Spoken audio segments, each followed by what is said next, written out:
یہ قربانیاں تھیں صحابہ کی، اور جب یہ افواہ اڑی کہ معاذ اللہ حضور کو شہید کر دیا گیا ہے، صحابہ نے تلواریں چھوڑ دی۔ حضرت عمر فاروق رضی اللہ تعالی عنہ جیسے جلیل القدر صحابی آپ تلوار چھوڑ کر بیٹھ گئے۔ حضرت انس بن نضر گزرے، آپ نے دیکھا، آپ نے فرمایا عمر کیا ماجرا ہے، تم تلوار چھوڑ کر بیٹھے ہوئے ہو؟ حضرت عمر فاروق نے فرمایا انس جن کے لیے لڑتے تھے وہ تو رہے ہی نہیں، اب ہم نے زندہ رہ کر کیا کرنا ہے؟ حضرت انس بن نضر نے پھر ایک جملہ فرمایا، آپ نے فرمایا اگر رسول اللہ چلے گئے تو رسول اللہ کا دین تو باقی ہے، تلوار اٹھائیے اور بتا دیجئے ان کافروں کو کہ رسول اللہ کا دین زندہ ہے، رسول اللہ کا دین باقی ہے۔ حضرت عمر فاروق فرماتے ہیں کہ حضرت انس بن نضر کا یہ جملہ میرے لیے ایسے ثابت ہوا جیسے کسی کو نیند سے جگا دیا جاتا ہے۔ حضرت عمر فاروق نے تلوار اٹھائی،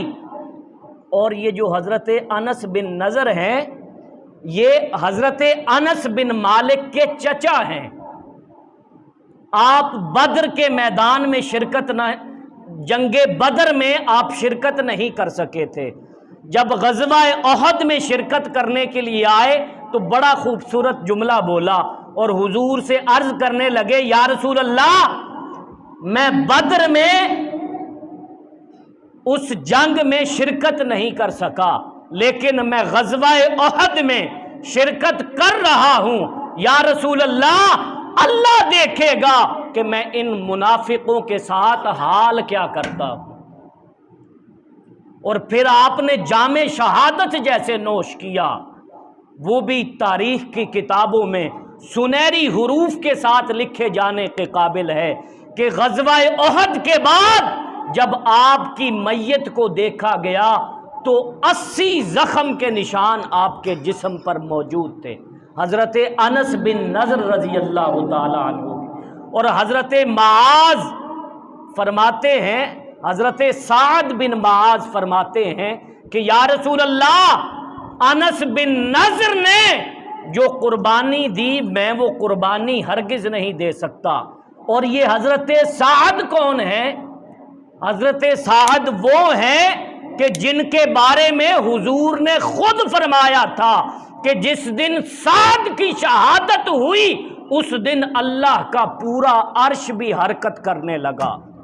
وہ سعد بن معاذ فرما رہے ہیں کہ حضور حضرت انس نے جو اسلام کے لیے قربانی دی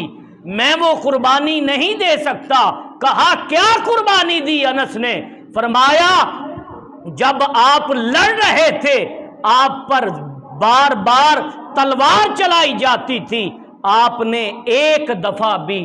سی کا لفظ بھی منہ سے نہیں نکالا، بلکہ میں نے آخری وقت میں ان کے منہ سے یہ الفاظ سنے، مجھے مخاطب کر کر کہنے لگے انس،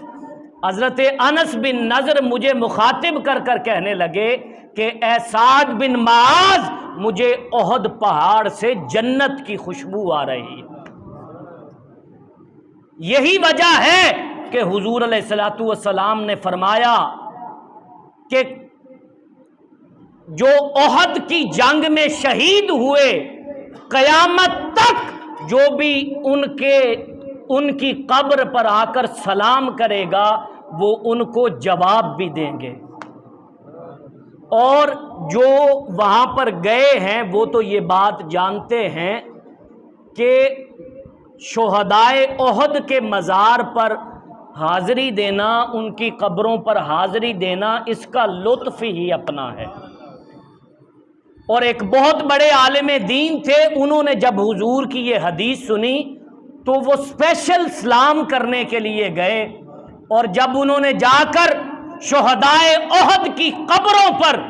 بآواز بلند سلام کہا تو سلام کے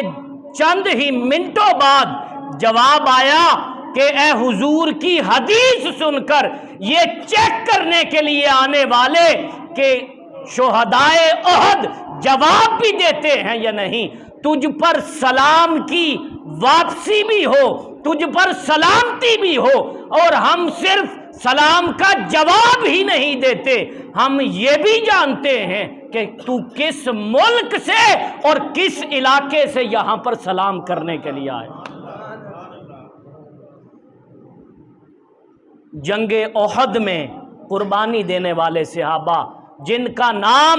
ابد الاباد تک اللہ نے زندہ کر دیا، اور ان کا ذکر زندہ تو ان کا نام زندہ۔